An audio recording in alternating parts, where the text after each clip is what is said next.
Bismillahirrahmanirrahim. Assalamualaikum warahmatullahi wabarakatuh. Semoga saudaraku dimanapun berada selalu dalam keadaan sehat walafiat, dalam kucuran rezeki yang deras-derasnya, dalam rahmat dan ridha Allah. Amin, amin, Allahumma amin. Baiklah saudaraku, hari ini izinkan saya menyampaikan sebuah keilmuan dari turunan Keraton Cirebon, ya. Artinya apa? Ilmu ini saya terima dari seorang elang. Mungkin orang Jawa Barat ngerti apa itu elang, apalagi orang Cirebon. Jadi waktu itu saya bersilaturahmi kepada beliau, bertata krama kepada beliau, meminta sedikit ilmu dari beliau. Setelah saya silaturahmi, minum segala macam, ngerokok, ngopi, beliau bercerita tentang kehidupan. Bahwa kata beliau dulu, beliau itu suka bawa becak buat cari makan buat anak istri. Ya, bawa becak.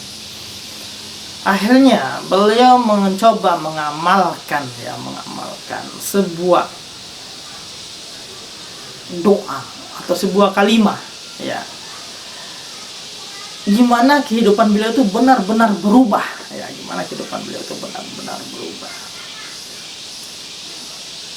Jadi setelah beliau mengebeca, beliau pengen punya rumah, ya, ini ceritanya beliau pengen punya rumah. Malamnya dia baca kalimat tersebut, dibaca sampai begitu banyaknya, sampai subuh beliau baca, karena beliau tahu semakin banyak kita membaca, semakin kuat kita teriakannya, Allah semakin cepat menjawab segala perintah. Benar beliau lakukan sampai subuh. Sholat subuh, istirahat sebentar, narik becak lagi, ya.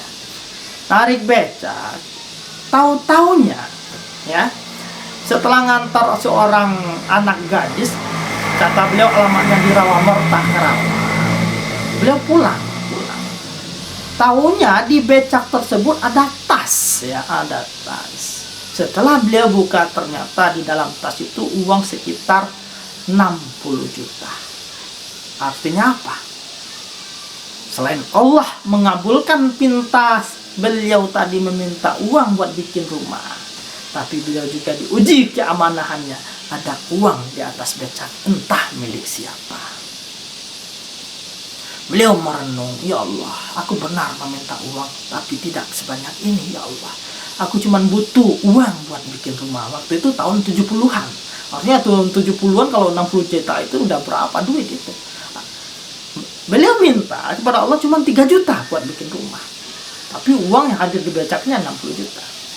Sambil berdoa dan takut dan segala macam perasaan bercampur, pulang ke rumah, ditaruh uang di rumah, dibawa lagi dia ke pasar, nyari orang mana tahu ketemu yang punya. Dan Allah mempertemukan dengan si yang punya. Setelah bertata krama silaturahmi segala macamnya, si yang punya malah silakan ambil sesuka bapak, separoh kek, mau berapa kek. Beliau tidak mau. Saya cuma butuh 3 juta, karena saya minta ke Allah 3 juta. Di tahun 70-an 3 juta selesai satu rumah. Itu salah satu cerita beliau. Sebab itu beliau pernah juga, kata beliau, ya, pengen kerja di kantor pajak. Ya, pengen kerja di kantor pajak karena capeknya becak. Bahkan beliau sampai ngambil pasir di Sungai Citarum, capek lah gitu, pengen kerja di sebuah perkantoran, pengen jadi pegawai negeri lah. Beliau juga akhirnya membaca kalimat tersebut, dibaca sampai subuh, ya.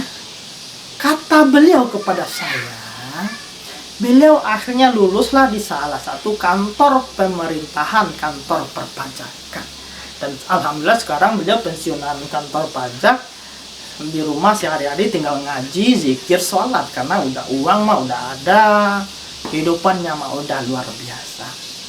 Jadi kenapa cerita ini saya sampaikan terlebih dahulu sebelum penjelasan, biar saudaraku yakin, ya, biar saudaraku yakin bahwa keilmuan yang saya terima ini sanadnya benar.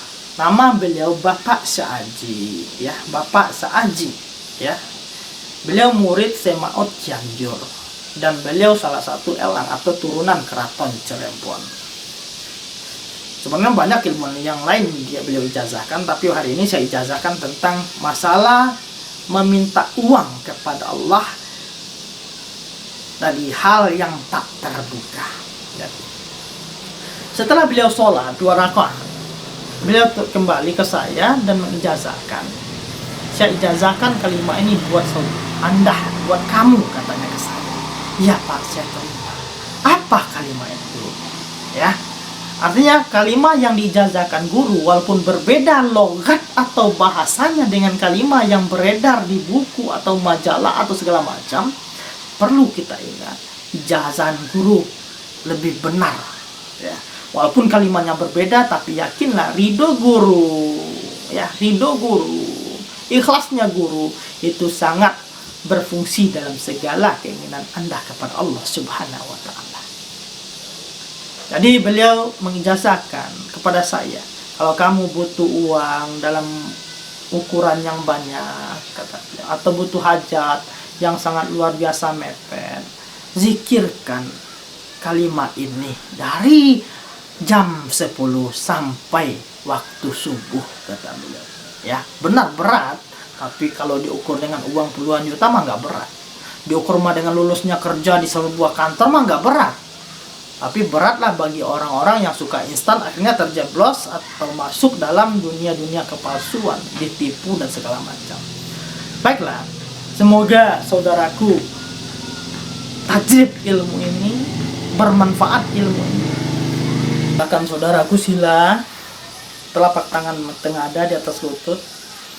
Setelah ucapan 3 kali mengikuti apa yang saya ucapkan, genggam tangannya, tahan nafasnya sekuat-kuatnya, baru dilepaskan.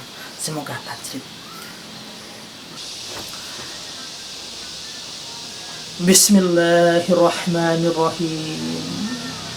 Ashhadu an la ilaha illallah wa ashhadu anna Muhammadar Rasulullah. Allahumma sholli ala Sayyidina Muhammad wa ala ali Sayyidina Muhammad. Dan silakan jawab qabil tu nanti di hatinya. Saya ijazahkan buat saudaraku dimanapun berada keilmuan penarikan uang dari jalur yang tak disangka-sangka. Silakan qabil tu. Al-Fatihahnya. Bismillah. Sekarang ikutin saya. Setelah saya ucapkan nanti, silakan genggam telapak tangannya ya seperti ini. Tahan nafasnya, jangan dilepas sekuat-kuatnya. Setelah rasanya nggak kuat baru lepaskan perlahan. Bismillahirrahmanirrahim. Rabbi inni anjala alayya min hurin fakir. Rabbi inni anjala alayya min hurin fakir. Rabbi inni anjala alayya min hurin fakir. Silakan genggam tangannya sekuat-kuatnya, tahan nafasnya sebisa-bisanya. Setelah udah nggak tahan, lepaskan perlahan. Dan untuk kelanjutannya silakan Anda zikirkan, silakan saudara zikirkan kapanpun dan dimanapun. Istiqomahkan zikirnya, insya Allah Allah menjawab segala pinta. Saya Rajo Murapaku Alam. Assalamualaikum warahmatullahi wabarakatuh.